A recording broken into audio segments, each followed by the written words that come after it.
ngenani kabili ngeminyaka utibhobhola. Kuphindze futhi ushukumisa umtimba. Ushukumisa umtimba nako kumcoka. Siphindze futhi sibuke tifo lesitibalile.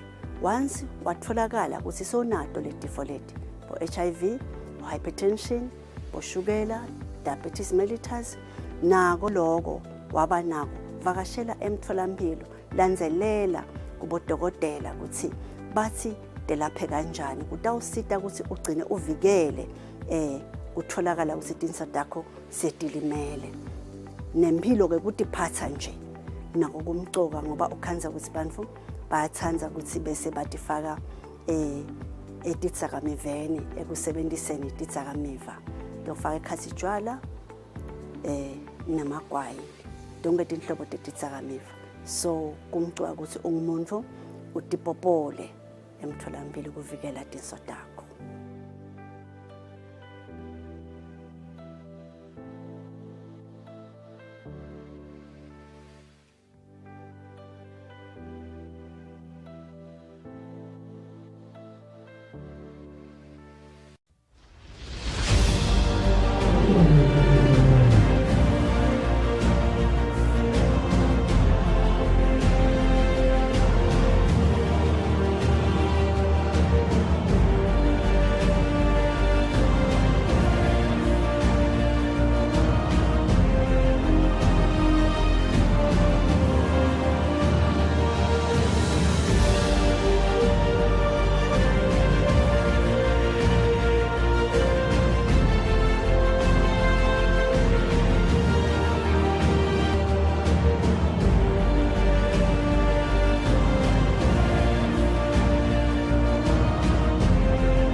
Now, the biggest football tournament in the country is now only left with 8 teams, having started with over 100 teams. So where are we now? We're talking about only 8 teams remaining into the competition. That's how exciting it is. So hello and welcome for your Monday edition of Libhola Eswatini.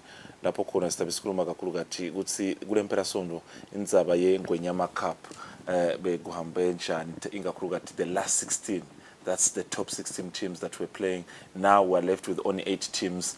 And to a surprising package, there is one of the big 3 teams that has already stepped out of the tournament, according to the defeat they faced yesterday at the Maso Sports Center. We'll talk about that, talk about some of the games that played in different parts of the country. And we keep appreciating the fact that the games are just dispatched in different areas. Otherwise, at some point, we'll begin with the show with the Public Relations Officer, Mr. Ngosile Masugu, just to give us the overview, the excitement of the supporters. What did we notice? What did they notice as the MC of the tournament? And later on, I'll be joined by Linda Dlamini, where we'll just have the discussions of the games now.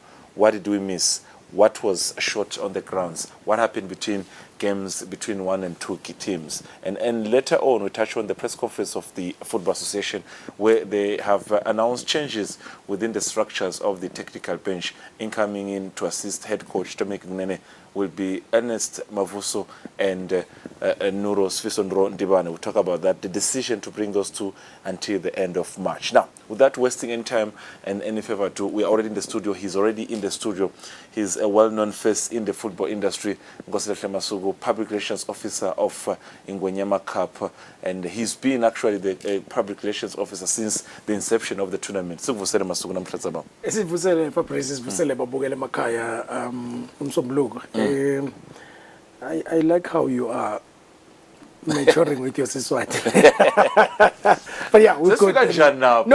I'm just listening at how you are putting everything on the table in Swati and longe Swati liyalitfola litfuba lekubukela ibhola because Ngwenyama Cup has taken those games where Maswati are at. I like that. You liked it. Beautiful stuff. Masuku, the tournament is back, and the more enter to the next round, when you take a next step, more surprises. The beauty of course, we can't wait also for the beauty of the culture side. But so far, the beauty of what is happening on the football grounds, it's amazing. You know, Fabrice, first of all, let me just make a special mention of Pickspeak Rangers. Yes. They are already the best finishers of the lower leagues clubs. Right now, I think they are already sitting at around 100,000 because of being the they're the best finisher, and they're doing very well. Yeah. When they first knocked out Monini Pirates, we all thought maybe, just maybe. Yeah. Here they are now, quarterfinals. I think that is the beauty of this tournament. I think for the past how many editions we've had, we always have had one of those small teams that get into the quarterfinals. So yeah, we're here now, and we've seen 21 goals this past weekend, Google last 16, and that tells you how much goals we are seeing. I think the only game that did not have goals was Manzini Wanderers Madlenya yesterday, Mavus. Otherwise, obviously, Young Buffaloes now going on rampage there with 7 goals, and Saviola joining in on the top goal scorer players now. I think it's one of the records in the history of the tournament. So many goals. There's so many goals, and I was speaking to a football manager of Premier League. Because it looks like every weekend we've got a hat trick. So someone has to go. So someone has to take the ball. So yeah, we're here now. Fabrice, like you've just said, we've got 8 clubs now, and we've seen a beautiful weekend of football everywhere in the country, like you've just said. You've got your Young Buffaloes there, Babane Swallows, Ezulwini United, Pickspeak Rangers. That is our surprise package. Green Mamba, Babane Highlanders, Singing in Hotspurs, and Madlenya. Madlenya, they being the last on the list, they caused us an upset yesterday, and it's been a while we've seen Mavuso so packed like that, especially on the Manzini Wanderers side. I think the team is picking up very well. Only for Madlenya to spoil the party, man. And but having said that, it's everybody's game. We hear that is the excitement of, or the exciting part of Ingonyama Cup, and yeah, the last 8 are here. I'm looking at the teams that have qualified to the last 8. To the history of the competition, like you mentioned, we've always had surprising packages. But I feel like more coming to this game, we saw the attendance at Mavuso yesterday. There are games you want to put a question mark to say, I want to see the outcome. I think one of the game is against Madlenya, Manzini Wanderers. And then I think when now teams, now the history of the tournament. Green Mamba, they have won it. Babane Swallows, they have won it. Babane Highlanders have been there on the finals twice. And Singing in Hotspurs, seemingly cup tournaments, they are doing well. They're doing now very well. Momo Cup, They're doing very well. So then you have to question the arrival of Ezulwini United, Pickspeak Rangers, and Madlenya. Madlenya, we cannot deny their form. I think even in the league, they're in the top, within the top 4 of the teams. So so what now message are we getting, Masuku, from these teams? They're not here by surprise. No. You know, they've worked. You're speaking of Singizini. Singizini are doing all the right things. I think they are doing all the right things. I remember how we once had Matsapa United. They came the same route with Madlenya.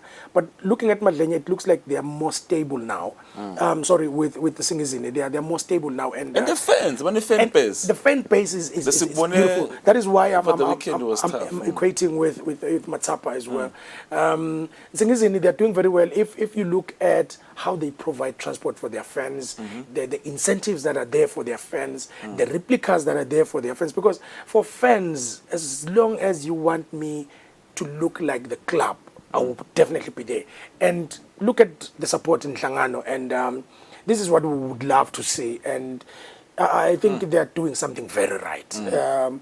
Even some of the old clubs that we have can take a leaf from what is happening within Singizini. I think the management is on point. I saw they signed a player, and as soon as that player walked into the pitch, he went away with... Look at that attendance. And yesterday, or in the yesteryears, you would think, Nhlangano would have no fans because now people will be flocking to Mavuso. But Look Club at what they are president also doing. around on the day. And you can actually tell that of the 4 teams that were there, it was Nsingizini that brought most supporters there. Nabuka Green Mamba, Yeah. Nabuka Sundowns, and Seabirds. And Seabirds. These are their supporters. These are the supporters of that took the bigger chunk of the attendance there on Sunday in Hlangano. So yeah, that is what we are looking at today, and this edition. You've got 4 clubs there. You've got Young Buffaloes, Mbabane Swallows, Green Mamba, Mbabane Highlanders. They have played the finals of this tournament, and then you've got these surprise packages that we have. Who knows? The draw is coming and it's an open draw. Anyone can pick anyone. Anyone can knock anyone out because right now we are at a stage where it's anybody's game. Okay. Yeah. We'll talk about the draw at some point, Masuku, but Kona Sigboni Tolo, Mavuso, I think before the tournament, not only as the MC of the tournament, you always encourage the behavior, but during the penalties, but misbehavior, but kwakutega at the end of the day. Once again, we don't want this because sponsors and the at the end of the day, the bigger picture of the tournament. There's the name that goes with the tournament. You're right. You're right. I think we save for what we just saw yesterday. I think this has been a tournament that has had a clean bill of health when it comes to behavior of supporters. Would have to talk strongly against this. Unfortunately, you actually get to see bantu labagcoke tembatho the team lababhalwe Marshall who was supposed to be protecting that, and now ngibo labagijima embili. So namuhla nje I think kumcoka lokuthi sikwekhude Fabrice in strongest term. It's something that we don't want to see. It's something that we have not seen in this tournament. This is the 6th edition. Azange sasike siyibone nakanye umsindo kaNgonyama Cup. INgonyama Cup, especially the finals, we've seen ukuthi kugcwala kangakanani, but people behave very well. So lokayitolo nje I think kufanele sikwekhude kakhulu. This is what you're referring to. Look at that. Branded look at that. as much as those guys are branded, and if bekulamanye mave, we would come back and look for this tape and just pick people and just throw them out of the game, because we don't need such people in the game. This is why it's called the beautiful game, because it is supposed to be watched by gentlemen. Where people are pushing and shoving rugby, but the supporters, they are always well behaved. So nanati we need to take out such things in the game, and siyakwekhuta vele kakhulu, and ema clubs awabuye atekhute nanawo sichubeke bo Marshall abasebenza umsebenzi wabo wekumashalla what is happening now ubuka the international game England nje for example. Those guys that are marshals, they don't even watch the game. The entire full 90 minutes, they are facing the supporters. That is their duty on the game day. So nalana nje siyacela lokuthi akumane kuphele akusinvo lenhle kakhulu, and buka lokuthi ugcina uconcentrate kuloka uluza lamali kufanele ngabe sekunakile around, but siyakwekhota. We'll keep on talking about maybe the beauty of the tournament, but we're only 3 rounds away from the to see the actual champion. Last 8, last 4, then we have the finals. Maybe it's hard to tell at this point because there is a protocol that goes with the tournament. But there's a difference. Now we have to go to now see last 8. Quarterfinals. Yes. Now it becomes a bit heavy. Quarterfinals. Because now we're getting closer to the finals. Mayaluga over the weekend.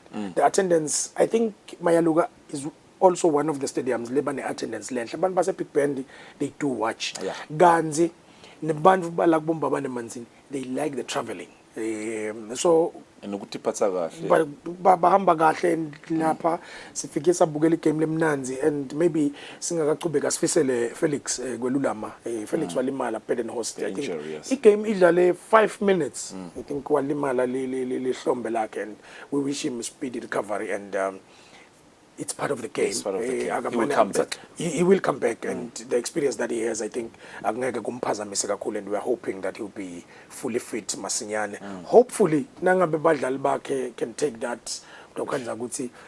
bamjoyina seka kuma final Bobo Felix akusibo badlali that laba weak nakalele phasi kanjena you can actually tell ukuthi that was bad that was bad so angeke ngene ku officiation we just wishing him a speedy recovery and sithembe ukuthi utawubuya otherwise the whole country had the games emkhuzweni the new technical center bebane ma games nabo lesikuthokotela Fabrice ukuthi that is why Ingwenyama Cup becomes so popular because it figure where people are at like you in your opening remarks you mentioned sivile nje ukuthi football association ufuna kusakhela lesinye ama-futsal this is what we want to see the people are there again I will go back internationally lama stadiums la khona international ukwenza ukuthi alamakhaya there are homesteads that are behind so that is why the support then becomes so big because it doesn't cost much for people to walk into the stadium nakuloku ke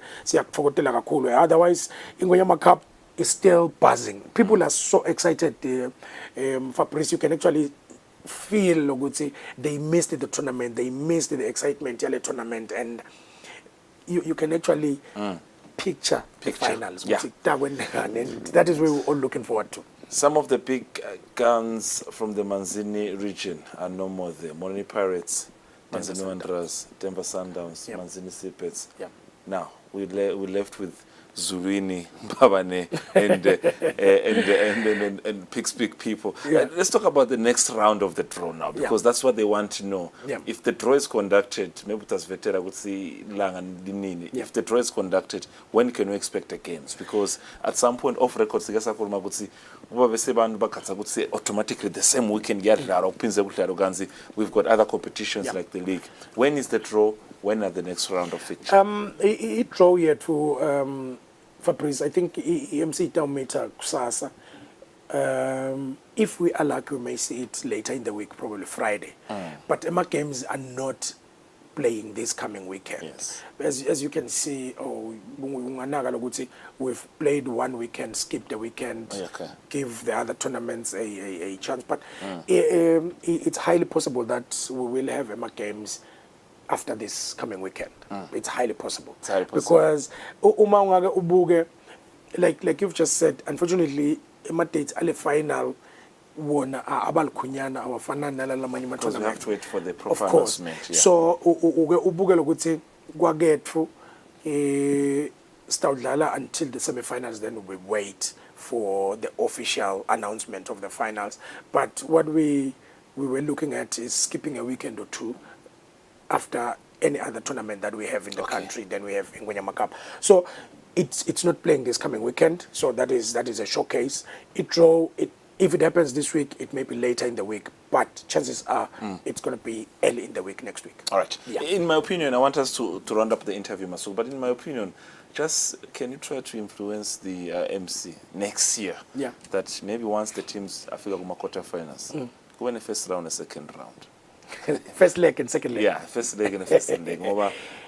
My teams are finally Manzini Wanderers and Tramba at 12 to second leg. Akona go 3. Akona go win the game. You know. It's becoming a trend internationally. Internationally, yes. Quarterfinals, anything. It is becoming a trend where quarterfinals, semi-finals, you've got your first leg, second leg, first leg, second leg. Who knows? This is the 6th edition, and it is the last phase of the 3-year or the second 3-year period. So we are going to start a new phase. Who knows? The rules may change. Probably you are throwing something in the head that may need to be looked into. At the same time, you also would want to look into the number of tournaments that we have in the kingdom. Yeah. If we continue having so few tournaments, then it becomes even more games for the players to have the first leg and the second leg at that stage of the game. So who knows? It's something to think about. I think, yeah. All right. Thank you very much, Masuku. Ngiyati ukuthi ufuna ukuthenza international, but time for another story for another time. Thank you for your presence. We'll keep in touch at the end of the week to find out about the draw and when can the fixture be played. But once again, Ibuyile. Thank you very much. Back buckle up, the game is on. All right, thank you very much. Thank you That so is much. Nkosinahle Masuku, the Public Relations Officer of the Ngonyama Cup tournament. Since the inception in the country, he's been speaking on behalf of the tournament. Now, next in line, Linda Dlamini will be in the studio. We want to go into the games now. Let's analyze. He talked about how beautiful it was at the stadiums. Now, let's look at the teams one by one. Some of the teams that you were expecting to see into the last 8 after the break.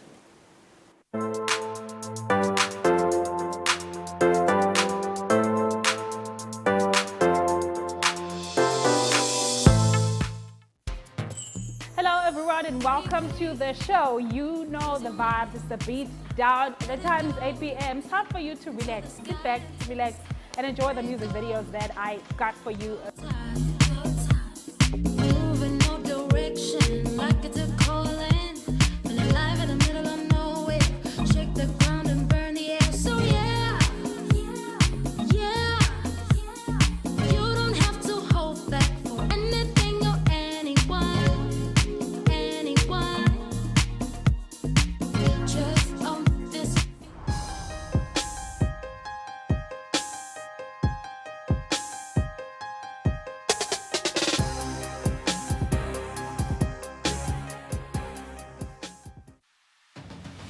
What do you think the best part of traveling is? Is it the food, or is it the conversation, or is it the sights and sound? If you're ready to explore, we are ready to show you the best way how.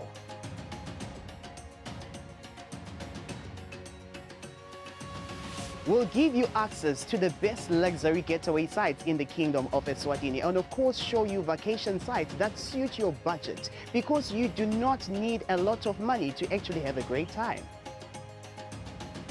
Join us on the next adventure on Buhle Bethu, only on Eswatini TV.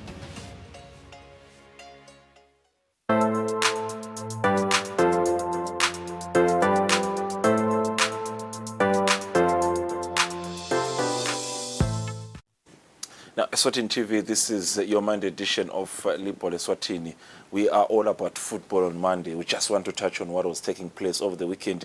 Center stage was the Ngonyama Cup. We highlighted the color, the beauty, the fixture, the surprising packages. Now we are getting technical. We want to talk about those moments that highlighted the game. I'm not alone. Sengverina Sibalo amnguvusele Ngosi. Ngiyabonga Fabrice ukungivusela kumukela ehlelweni lakho ngekutithoba lokuvuselena umbukelo weSwatini TV loyal viewer ifike ebunanzini bayo ngiyakhumbula ngibuta lana ngalesine ukuthi ngibani lotawuphuma ngathi one of The big three. Bawucabanga lo big three lo phumile yini? part of mine bekukhona ukuthi kungenteka vele nawubuka lama teams lang 2 ubuka lelenye ukuthi league ile ngetulu iform yakhona lelenye uyibona ile ngaphasi ngicaba ukuthi vele kuyakufakazela lokho but nje ke lamanye aphume ngesemagundvani. In fact lo 2 Mbabane Swallows nayo imbabana Highlanders baphume ngesemagundvani kuya kuyo last 8.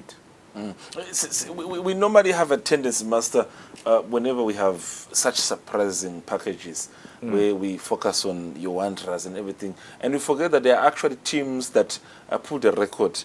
Young Buffaloes, the heavy victory over the weekend. Look at Missouri United. These games also, you can touch on them to say it's a record breaking in the tournament to have a team scoring so many goals like Young Buffaloes. Yeah, Fabrice, ngiyayikhumbula iMorning Pirates kusena ace na yaka mshaya magolang 7 ngalomnye umnyaka. I-Young Buffaloes wentile lokho. I think i-Young Buffaloes statement leso ukuthi one of ema contenders ayo le Ngonyama Cup tournament nawubuka even nalabadlali saviola isback icishe if utawushaya 7 noma goal against ilova. But ke Fabrice ngifuna kuveta naku lokunye if i-Young Buffaloes itawuthola i-team lezama kudlala ibhola isenga i-perfect kahle le position football baba nenkinga.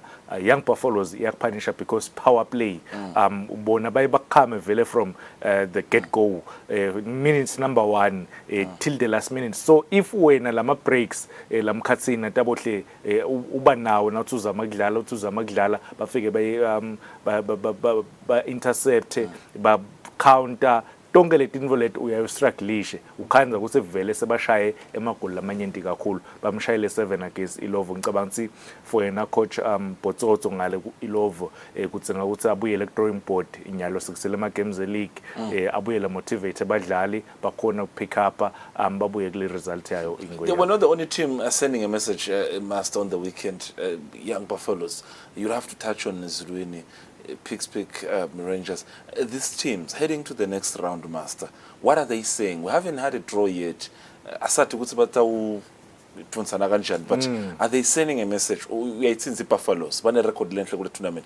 But we are Zuluini United. Pick Rangers. What are they saying to the next round? I think Fabrice Naubuga, Zulu United, I think one of my outstanding players at the tournament, Mbutugu, with 4 goals. We are combisa as a captain, lessons Katse Fabrice, you lead by example. We are combisa good senior. Yes, yes, on a 5. When as a player, as the captain, good thing, combisa the young players la fika kule team kuthi la le team kahle kahle ndlela kanjani. I think for Zulu United nabo because sibabonile nakusuka isizini naqala isizini balontsha iJazz bathola sponsorship sekumele ukuthi labadlali ba motivated kanganani tactically bakhona ku adapta ku philosophy yakhe coach. I think at the moment yes ku league ngiyakhumbula ukuthi I last league game yabo bakhala pass ku Rangers but I knockout imcwa kakhulu because itanemali quick cash kwesibili yaba motivate abadlali because I knockout ngumkhumula jezilo uyadliwa uyekhaya. So I think for Zulu United into kahle bese sikhuluma ngayo I Pick Rangers ledlala khona ka first division. I think the only remaining team ka first division. I think Fabrice if utawukhona kufika class 8 uyiteam ya first division udeserve ukushayela tandle because akusiko lula yes bebadlala nalenye iteam ya first division but kulukhuni kakhulu Fabrice kunema teams la sangekho la kule tournament ladlala ka Premier League kunema teams lamakhulu khuluma ngeMorning Pirates khuluma ngeManzini Wanderers Denver Sundowns Royal Leopard langekho la so kusho kulukhulu kakhulu and kutanemali ke kutanemali because already nje kuba iteam ya first division le ku last 8 kune package la sebanayo. I think lokho kutaba motivator enough the players ukuthi bachubeke bende kahle. Now Tabangulu Celtics against Mbabane Swallows was one of the remaining fixtures in the last 16 that majority wanted to see. Can Celtics do what they did against Royal Leopards in the last 32? But coming to this game at Mayaluga, and then a lot of maybe potential was to say Swallows also might have a walk in the park, but they should worry of this Celtic side that showed some potential. But in the early stages of the game, I think social media would see Felix Brenhouse master, but didn't have a problem with that. But prior to that, master, coming to the game, were there some expectation? Before maybe Skulumangare injury, were there some expectation itself? I think Fabrice ukhuluma ngayo imbabane Swallows nayo iCeltics. Mbabane Swallows bekangekho kwakhe siyathi ukuthi ukhe kanganani kule team ya imbabane Swallows le. Number 2, if uyodlala eMayaluga for a team, I think labanye bamvu baye banga understand ukuthi uma uyodlala ku surface le kanje a totally different surface. Yes, natural grass compared to kulamanye mhlambe King Sobuza kalanga somhlolo but ayifani le surface kudzinga ukuthi le bhola awuyidlali kakhulu.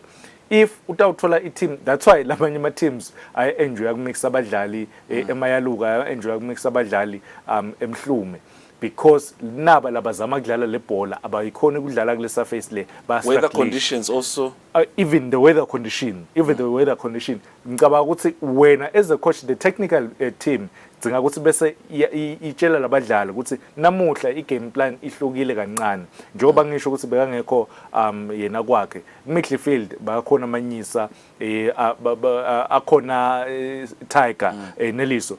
I think le energy noma mhlambe le power la kule midfield because Tiger utakunika the work rate isetulu kakhulu bese kuthi kulama forwards ukhona Nhlanhla, ukhona Sandile. I think Sandile over the years and nale role yakhe bana Felix, it was so unfortunate ukuthi Felix kule game lena bese sosheshe uyaphuma because of kulimala. I think le injury yakhe ibe bad kakhulu because lelihlombe vele lidislocated ulimele mbamba, but ngenhlanhla lenhle ngithanga kusho kole Fabrice ukuthi ngibonile bawukhokhile umbiko imbabane solos the player lo wendele foul ku Felix uhambile wamhlola Felix including naye umphathi weThabankulu Celtics. I think letinvo leto ngilesifuna ukubona because this is a gentleman's game.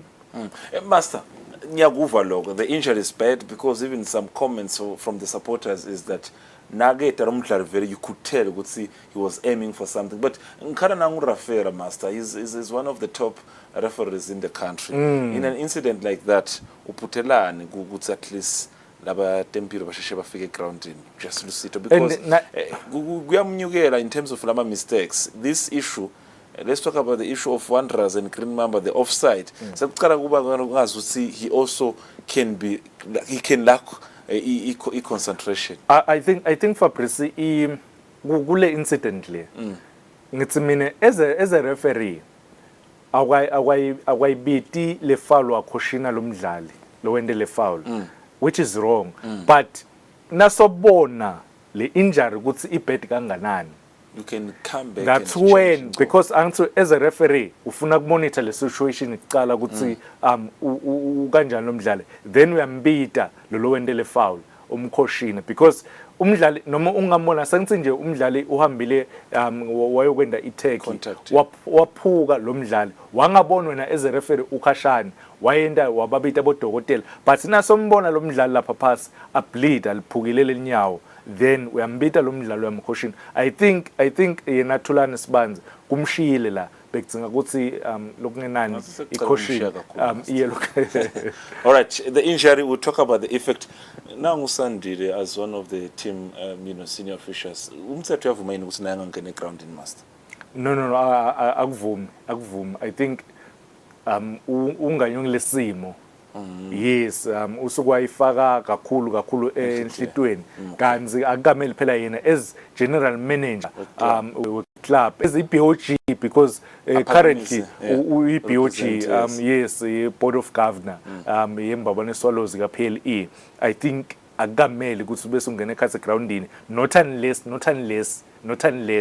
kune situation referee umbitile lemdzinga ekhathe groundini, but kuloko ubita bodokotela nema paramedics ukuthi bamthathe bamfake ku ambulance, then from ambulance the manager of the team uthatha irresponsibility. Let's get to the game because it was a tricky one, getting to some of the moments of the game. Naubuka nje Celtic coming to the game overall, Master. This is the first chance, maybe one of the biggest chances in the game. Would you say maybe they give you what you wanted to see? What a save. What a save. A clear-cut chance. In fact, a clear-cut chance kule game le iwele ngala Celtics ele. I think nasola phekase boxing Fabrice. Ukule position le uthola i-cross lechamka ngale ngenhlanga le. What do you do? Awufuni because the goalkeeper vele utatenda abe big. Awufuni kubulala goalkeeper.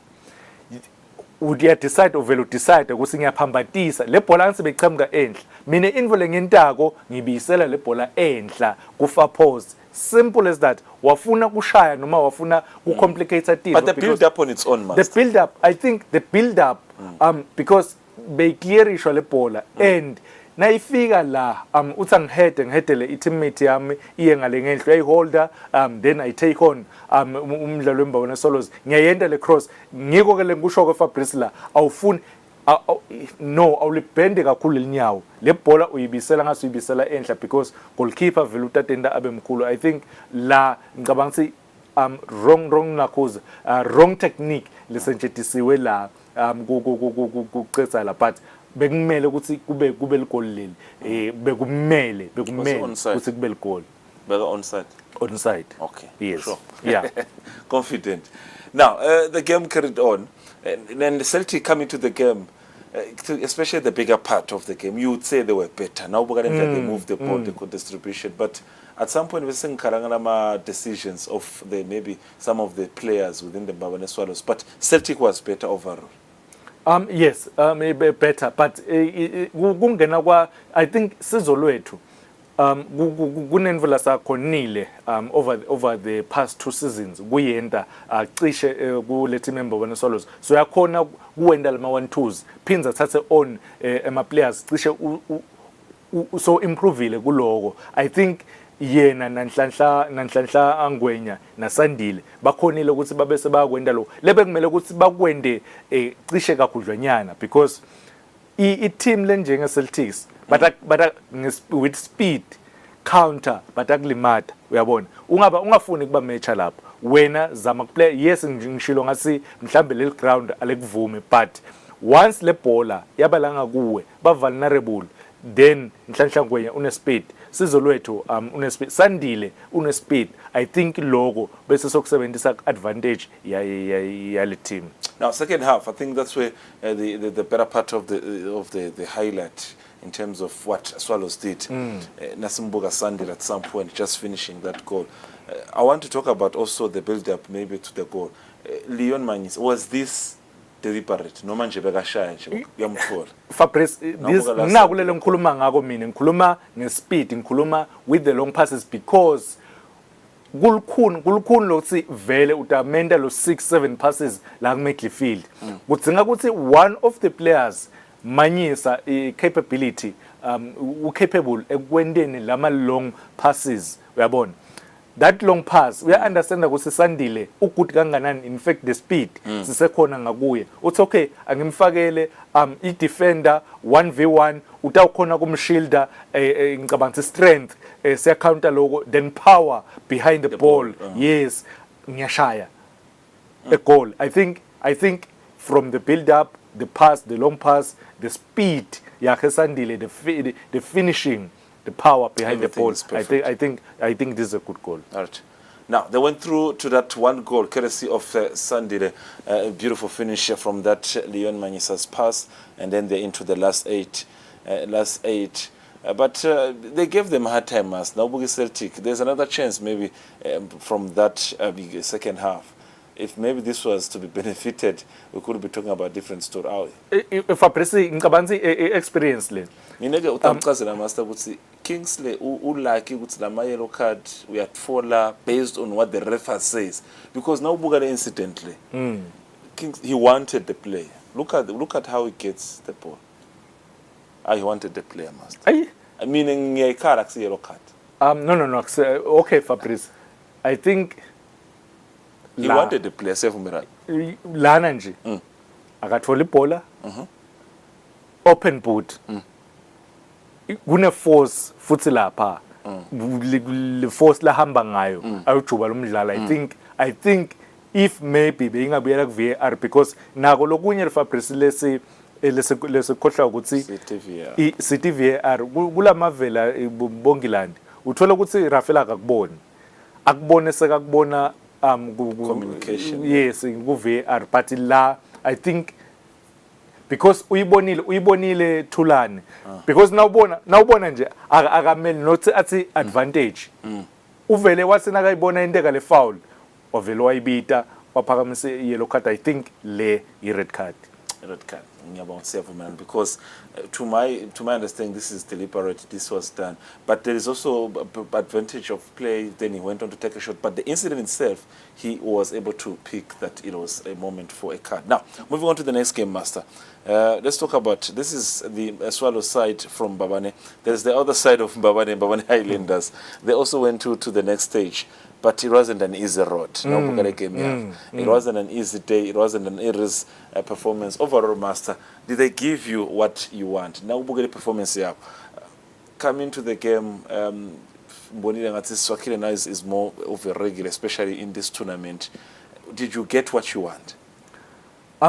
Fabrice, okay. Kumele sinike i-credit i-Louis 14. Kudlala against Mbabane Highlanders kwekuqala nje akusikulula because kunema fans.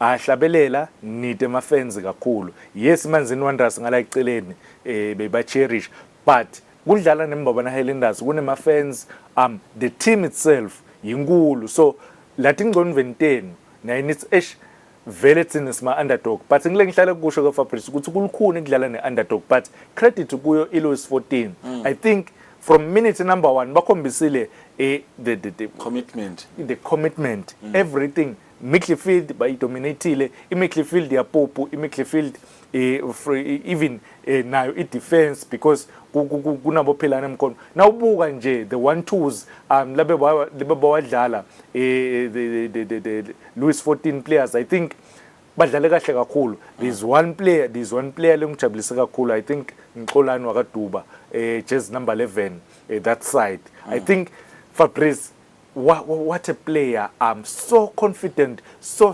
comfortable ebholeni. I think totonke letinvo nala mathuba labe bawathola because this chance bayitholile bebenda show ukuthi vele lokungenani siyafika kule third iMbabane Highlanders, siyazama kuyithola le shot, even though Tamizulu bewuthola ukuthi kulesi sikhathi uyabloka, Mpendulo Thomo uyabloka, but otherwise the team from the midfield bewathola lama, because now ubuka nje even the goal la keshongo. I think Fabrice kunenkinga kuMbabane Highlanders, ngai highlighter lenkinga. iMbabane Highlanders if niba attacker uthola ukuthi sikhasi lesinyenti akekho left back, kuna only two central defenders. Yes, there is a space ngala ngentas, because nawubuka nje la ubamba le clip, there's only Tamizulu and Mpendulo Thomo against 3 players ekhathe boxini.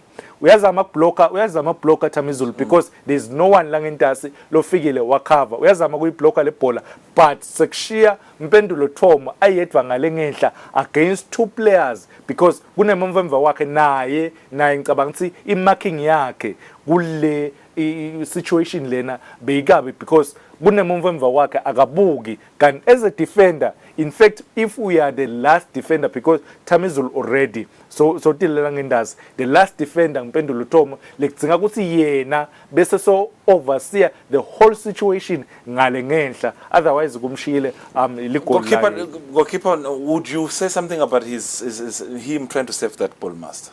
Ngathi ustruggle shida kakhulu isangene enethi. Kucabanga Fabrice ukuthi umdlali nakangale ngenhla ngale, because as a goalkeeper uyayi uthi it might ngenteka iye ngale ngendasi, but naso ibona itala ngenhla, because uyambona naye ukuthi bekasathatha lama steps etala ngendasi, because the play beyila ngendasi nakawathatha lama steps waseso yafinisha yena shongo walshaya il-goal la Louis 14. Now the equalizer of the day. So you've talked about the problem they have at the back, but going forward, would you credit them for this? Nobuga, they built up to the goal and how they managed to finish this beautiful goal. Would you say that maybe, in as much as Gunetinga move, but the positives going front, Bopupo leading this? Okay, Fabrice. This Ngicela ngibambele le clip.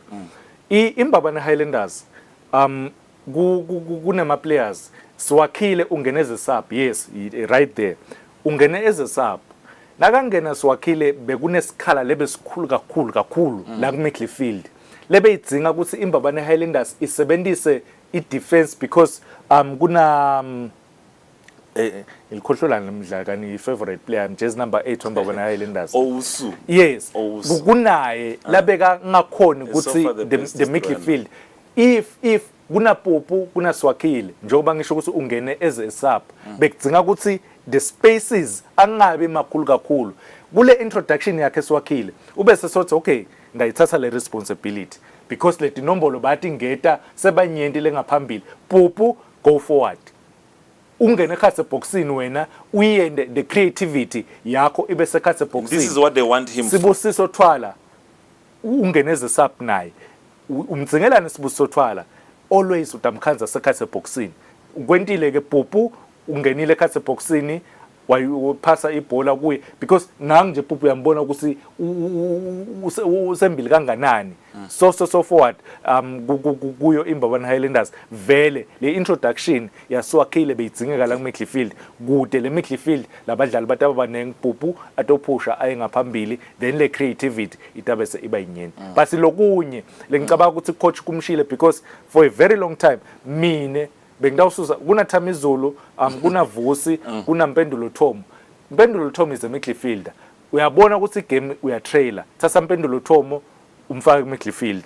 Kumane kusale 3 lengemuva. But I'm challenge but now probably yeah, but we'll talk about it in the interest of time because there's still league games. We'll touch on that since there's the absence of Palmer, how he's now playing as a center defender. Now, these are some of the penalties. When we talk about penalties, Master, it's anyone's luck. There's quality. There is also, you know, best saves in terms of goalkeeper. But in terms of qualities, were you impressed with the penalties? I think kule penalty le there goes the favorite player. Yeah. Yes. I think a penalty for Presi iketchwa even ma superstars. Yes. But in general. yeah, but with the likes of Swakile bawashayile but nawubuka yena Kanyagezo because kulesinye isikhathi goalkeeper utak intimidate nakusha ama penalties awumdzingi goalkeeper For the experience, for the leadership.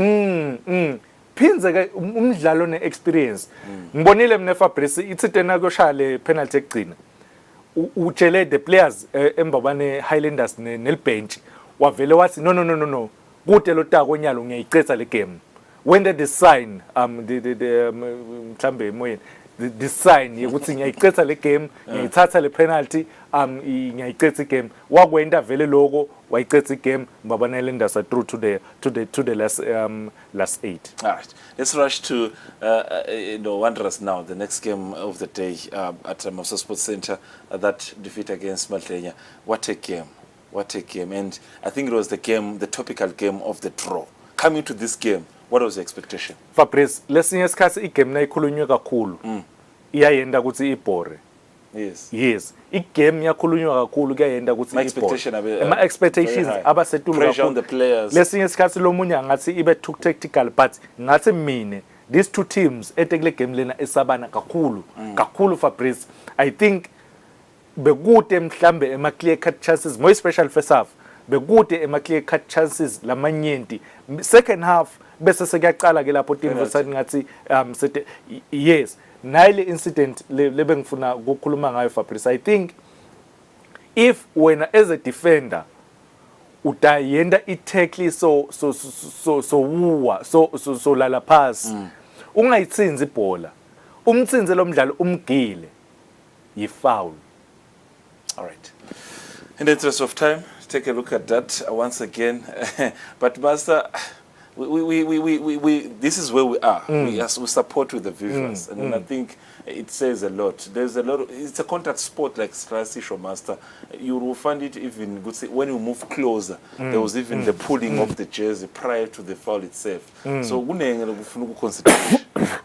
If a person njoba ngisho ukuthi kulesinye isikhathi they are so unfortunate the referees ukuthi bona kwendeka because inqumbi yebamvu noma uyibuka kuqala kuyayibe likhuni but njengoba ngisho ukuthi lena incident lena nawe soyibuka uyabona sibe kumele ukuthi be penalty but otherwise njengoba ngisho ukuthi first half bekude ama chances second half mhlambe asaba khona then le game lephocelele ukuthi igcine iye kuma penalties. Yes, let's take a look at the penalties overall just in the interest of time because we've got other games to look at. It's at this point once again one of the best experienced goalkeepers. You would expect him maybe to take them through to the next stage. Maybe also the qualities of the penalties that were taken on the day. Umsin Vendega on this other side. What's your take? Fabrice, I think stick up to the penalties. Yeah. When you want to say a lot of things. Mhlambe naletinye into lengifuna bengifuna ukukhutha but kulama penalties Fabrice. I think imadlenya now ibuka because kulesinye isikhathi nani yakuma penalties ni team lenjengamanzini Wanderers tinvo tinganihambeli kahle kulawo malanga lawo uyayothe engcondweni yakho oh no Kwathatha penalty nje kuningi. Sesiya kuma penalties.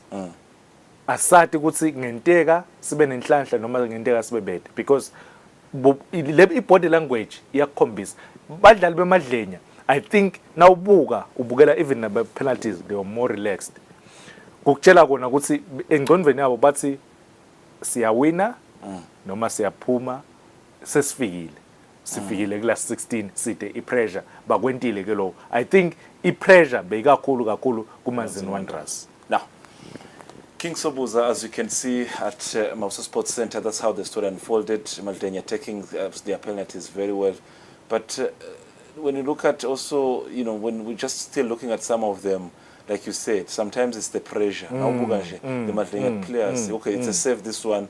But some other players, we looked at, you will think that maybe, they did their best. Look at Ngomishi, as a celebrator would say, maybe going go and they knew. This is when you need to control the game. This is when you need maturity.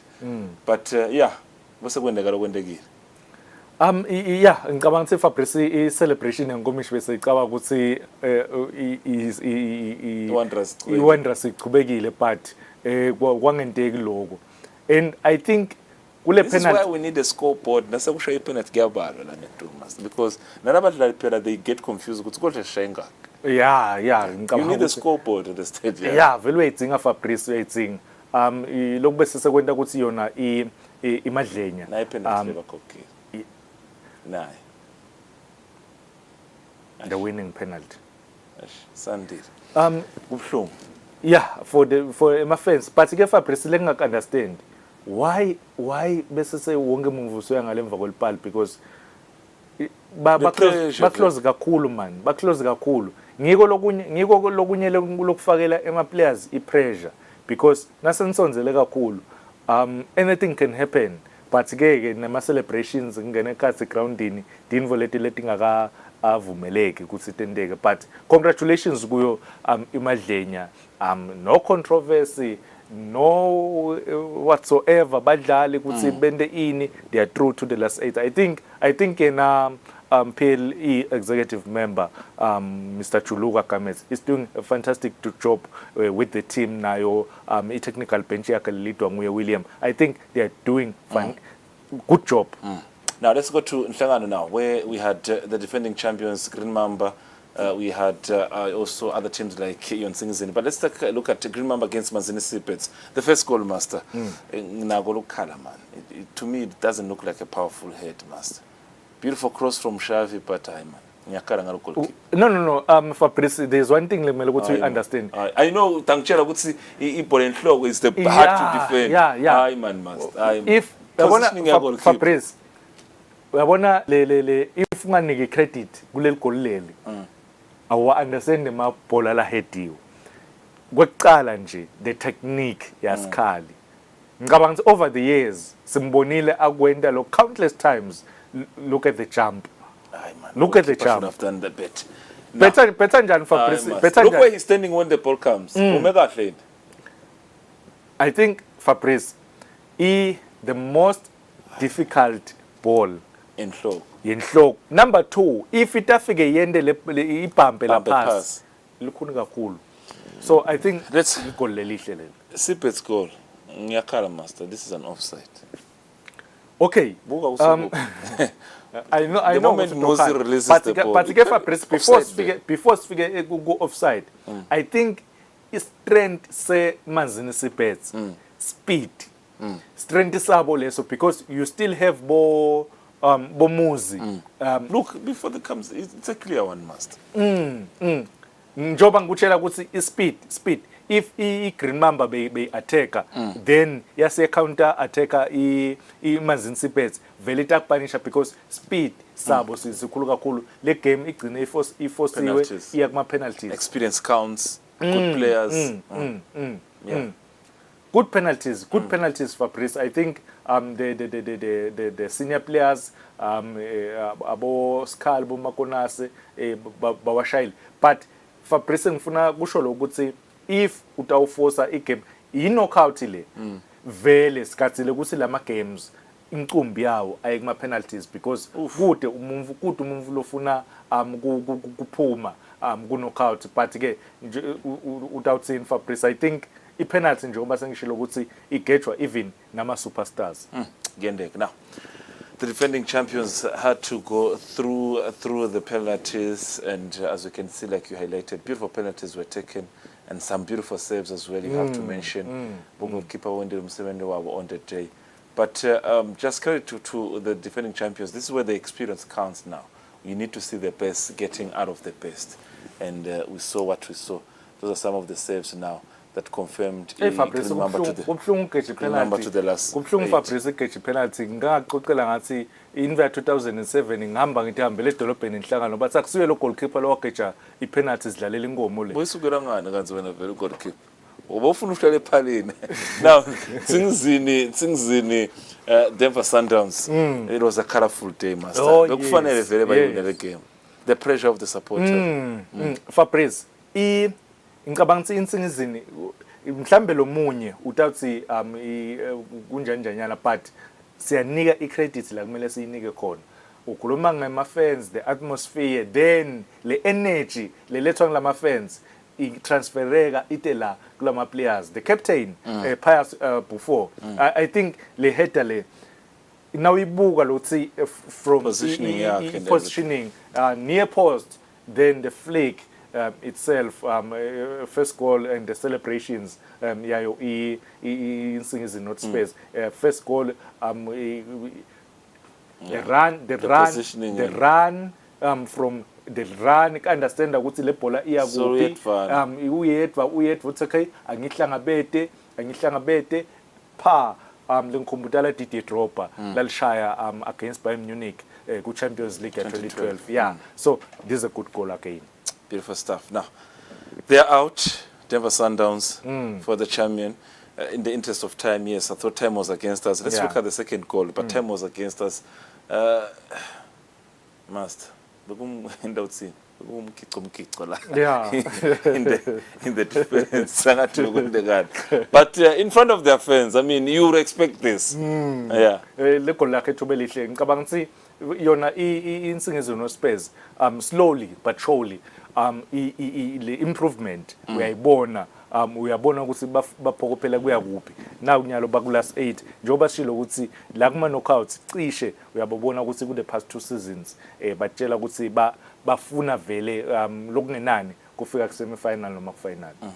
Now they have a chance now to go all the way to the last 4 as well. Finish the goalkeeper, there is also deflection from the defender, master. I think goalkeeper bakawendile umsebenzi wakhe but ngicabanga ukuthi yena thubelihle ngekuba clever ubonile because lo mnye bekade ayishala bekuyakhona goalkeeper but njoba sisho ukuthi le support wawina i-community, wawina bamvu benzawo, wawina i-district usukucedzile. So ngendeka vele babe one of the biggest guns now since it's top 4. 8 teams are remaining, master. Are we seeing another surprising exit in one of the teams that are here? Quickly before we leave. Yes, sawubona Fabrice nasekutshonisiwe but itabakhona. All right, yes. There you have it. Thank you very much, master. Time is against us. We had wished to talk about other issues pertaining to Football Association, but time is against us. But there's Thursday for 10 minutes, we can also refer to other issues that will be discussed. Otherwise, what a beautiful Monday it was, discussing about some of the things that highlighted the Libhola Eswatini weekend, especially the Ingwenyama Cup 2023-2024. Until we meet again on Thursday, umekanja silhla kamnanzi.